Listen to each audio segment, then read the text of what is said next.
అనేటువంటి version BJP నాయకుల్లో కూడా కనిపిస్తా ఉంది. మొత్తానికైతే ఆ 22 ముహూర్త బలం బాలైనందువల్ల ప్రభుత్వం కూడా సర్పంచ్ కొత్తగా ఎన్నికైన సర్పంచ్ల సూచన మేరకు 22 తారీఖు వారికి అవకాశం కల్పిస్తా ఉంది. ఆ రోజున ప్రమాణ స్వీకారం చేస్తారు. ఆ రోజు నుంచి గెజిట్ ఉంటుంది. ఆ రోజు నుంచి వాళ్ళు స్వతహాగా అధికారికంగా నిధుల విషయంలో కానీ గ్రామాలలో నిర్ణయాల విషయంలో కానీ వీళ్ళు నిర్ణయాత్మకంగా ఉండేటువంటి అవకాశం కనిపిస్తా ఉంది.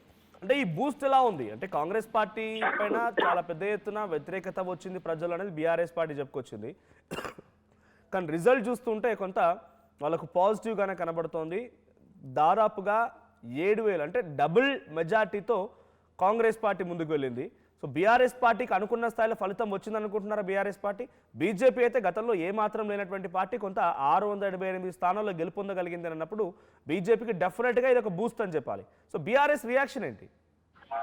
ఎగ్జాక్ట్లీ అంటే బీఆర్ఎస్ పార్టీ నాయకులు ఒకటి ఏం చెప్తా ఉన్నారంటే ఇంత ప్రెజరైజ్ చేసినా కూడా అధికార పార్టీ నుంచి ఎమ్మెల్యేలు తర్వాత మంత్రులు ప్రచారం చేయడం, బెదిరింపులకు పాల్పడము, తర్వాత ఓపెన్ స్టేట్మెంట్ చేయడం, బీఆర్ఎస్ పార్టీ సర్పంచ్లను గెలిపిస్తే నిధులు ఇవ్వము, మీకు ₹1 కూడా ఇవ్వము అని ఒక ఎమ్మెల్యే అంటే మరికొంతమంది ఎమ్మెల్యేలు మెడపట్టి గెంటేస్తాం బీఆర్ఎస్ పార్టీకి సంబంధించిన సర్పంచ్లను గెలిపిస్తే అని చెప్పినా కూడా ఇటు గ్రామ స్థాయిలో బీఆర్ఎస్ బలపరిచినటువంటి సర్పంచ్ అభ్యర్థులను, డిప్యూటీ సర్పంచ్ అభ్యర్థులను, వార్డు మెంబర్లను గెలిపించడంతో పాటు బీజేపీకి సంబంధించినటువంటి సర్పంచ్లను, డిప్యూటీ సర్పంచ్లను, తర్వాత వార్డు మెంబర్లను గెలిపించడం అనేటువంటిది ప్రభుత్వం చేస్తున్న నిర్ణయాలకు ప్రజలు భయపడట్లేదు అనేటువంటి ఒక మెసేజ్ అనేటువంటి వాళ్ళు చెప్పే ప్రయత్నం అయితే చేస్తా ఉన్నారు. ప్రస్తుతం అయితే బీఆర్ఎస్ చాలా సంతోషంగానే ఉన్నట్టుగా కనిపిస్తా ఉంది. ఇంత ప్రెజరైజ్ చేసినా కూడా మేము ఎంత మేర సీట్లు సాధించాలో సునాయాసనంగా సాధించగలిగాం. ఒక ఎమ్మెల్యే ప్రచారం చేయలేదు, ఒక మాజీ మంత్రులు కానీ తర్వాత పార్టీకి సంబంధించిన కీలక నాయకులు ఎవరు కూడా ప్రచారం చేయకుండా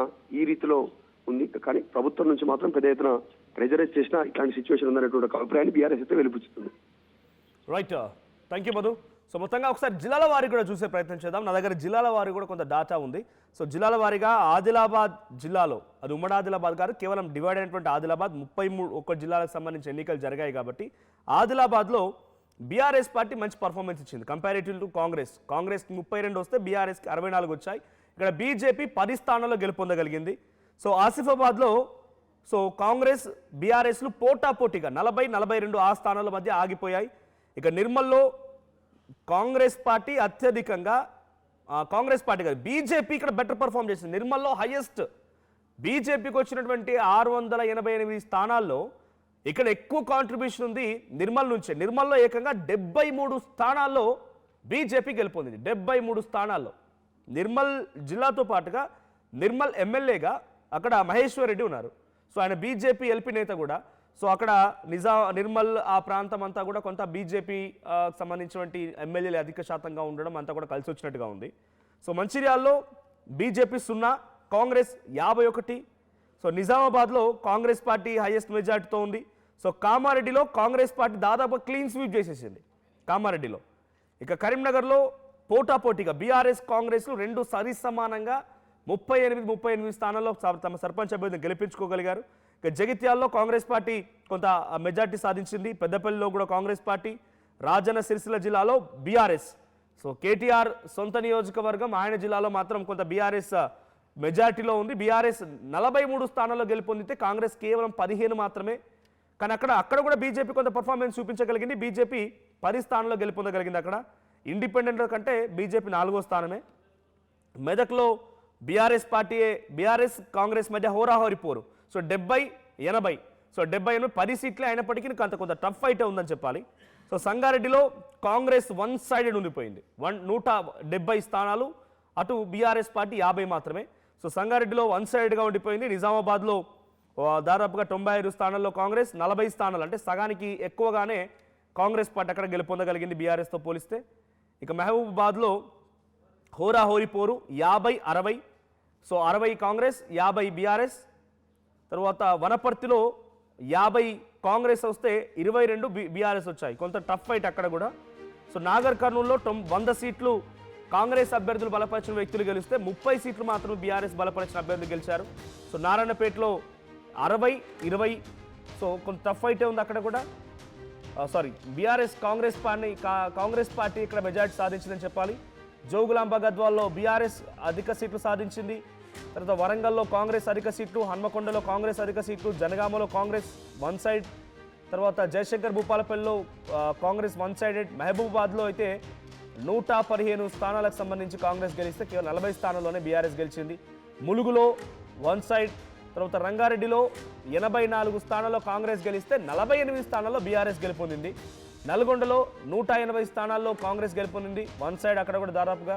సూర్యాపేటలో 103 స్థానాల్లో కాంగ్రెస్ పార్టీ గెలుపొందితే 34 స్థానాలు మాత్రమే బీఆర్ఎస్ పార్టీ గెలుపొంది, అక్కడ 0 బీజేపీ. ఇక యాదాద్రి భువనగిరిలో 72 కాంగ్రెస్, ఖమ్మంలో 129 కాంగ్రెస్, భద్రాద్రి కొత్తగూడెంలో 101 వార్ వన్ సైడ్ భద్రాద్రి కొత్తగూడెంలో. ఇక 0 వచ్చిన స్థానాలు బీజేపీ ఎక్కడున్నాయంటే మంచిర్యాలలో 0, తర్వాత జోగులాంబ గద్వాల్లో 0, వరంగల్లో 0, జనగామల 0, మహబూబాబాద్లో 0, ఆ తర్వాత సూర్యాపేటలో 0, ఖమ్మం, భద్రాద్రి కొత్తగూడెం. సో చాలా చోట్ల బీజేపీ 0కి పరిమితమైంది. బట్ ఏదేమైనా గత ఎన్నికలతో పోలిస్తే 2000 అంటే మొదటిసారి ఎన్నికలతో పోలిస్తే ఈసారి జరిగినటువంటి ఎన్నికల్లో తెలంగాణ రాష్ట్రం వచ్చిన తర్వాత జరిగినటువంటి రెండో ఎన్నిక ఇది గ్రామ పంచాయతీలకి. ఈ రెండో ఎన్నికలో బీజేపీ గతంతో పోలిస్తే కొంత పుంజుకుంది. గతంలో నాకు తెలిసి బహుశా I don't exactly remember, but 127, 100 ఆ లోపు వరకే బీజేపీ సర్పంచ్లేమో గెలిచారంట మొత్తం ఈ జిల్లాలన్నింటిలో కలిపితే. కానీ ఇప్పుడు 688 అంటే సుమారుగా 10 ఆల్మోస్ట్ 5 నుంచి 10 వరకు పెరిగింది. సో ఈ మెజారిటీని బీజేపీ చాలా స్ట్రాంగ్గా చెప్తోంది. గ్రౌండ్లో మేము కూడా ఉన్నాం, మేము కూడా పనిచేస్తున్నామని చెప్తోంది. సో ఇప్పుడు పార్టీల గుర్తుపరంగా జరిగే ఎన్నికలు కాబట్టి పార్టీల గుర్తులు పనిచేయవు. ఇక్కడ గుర్తులు ఏమాత్రం కూడా ఇక్కడ పెద్దగా ఉండవు. పార్టీలకు సంబంధించి 10% ఉంటే ఇండివిజువల్ అభ్యర్థులుగా 90% ఇమేజ్ ఉండాల్సి ఉంటుంది. సో ఇక్కడ జరిగింది ఇది మనం కంపల్సరీ మ్యాండేట్గా ప్రజలంతా కాంగ్రెస్ వైపే ఉన్నారా, ప్రజలంతా బీఆర్ఎస్ వైపు ఉన్నారనేది మాత్రం చాలా గ్యారంటీగా చెప్పలేదు. ఒకవేళ కనుక ఈ రిజల్ట్సే ఎంపీటీసీ జెడ్పీటీసీలో కనుక రిఫ్లెక్ట్ అయితే అప్పుడు చెప్తాం. అప్పుడు పార్టీల గుర్తుల పరంగా జరిగే ఎన్నికలు కాబట్టి అప్పుడు నిజంగానే ఎంపీటీసీలు ఈ స్థాయిలో గెలుపొందగలిగితే, అప్పుడు ఈ స్థాయిలోనే జెడ్పీటీసీలు గెలుపొందగలిగితే అప్పుడు ఎస్ ప్రజలంతా ఈ పలానా పార్టీ వెంట ఉన్నారనేది అప్పుడు అర్థమవుతుంది. ఇక్కడ పార్టీ గుర్తులు ఏం ప్రాబ్లం లేదు కాబట్టి వ్యక్తిగతంగా ఈ క్రెడిట్ అంతా ముందుగా ఆ సర్పంచ్లకే, ఆ సర్పంచ్గా గెలిచిన వారికే వ్యక్తిగతంగా ఈ క్రెడిట్ మొత్తం దక్కుతుంది. ఆ తర్వాత పార్టీలు. సో ఒకసారి మళ్ళీ మీకు రిజల్ట్ చూపిస్తాను ఇక్కడ నేను. సో 12,728 గ్రామ పంచాయతీల్లో కాంగ్రెస్ పార్టీ గెలుపొందింది 7,010 గ్రామ పంచాయతీలు, బీఆర్ఎస్ పార్టీ గెలుపొందింది 3,502 గ్రామ పంచాయతీలు, బీజేపీ 688, అటువైపు ఇండిపెండెంట్ వచ్చేసి 1,505 గ్రామ పంచాయతీలు గెలుపొందారు. సో మీరేమనుకుంటున్నారు? ఇది నిజంగా ఆ సర్పంచ్ల గెలుపు, వాళ్ళ వ్యక్తిగత ఇమేజ్తోనే గెలిచిన గెలుపు అనేది అందరికీ తెలిసిందే. సో బట్ మీరు మీ గ్రామ పంచాయతీలో ఆ సదరు సర్పంచ్ ఇచ్చిన హామీలు ఏంటో గుర్తుపెట్టుకోండి. ఈ నెల 22 తర్వాత వాళ్ళ ప్రమాణ స్వీకారం పూర్తయిన తర్వాత ఆ హామీలు నెరవేర్చడం కోసం మీరు డెఫినెట్గా వాళ్ళని అడగండి, ఆ పనులు చేయించుకోండి.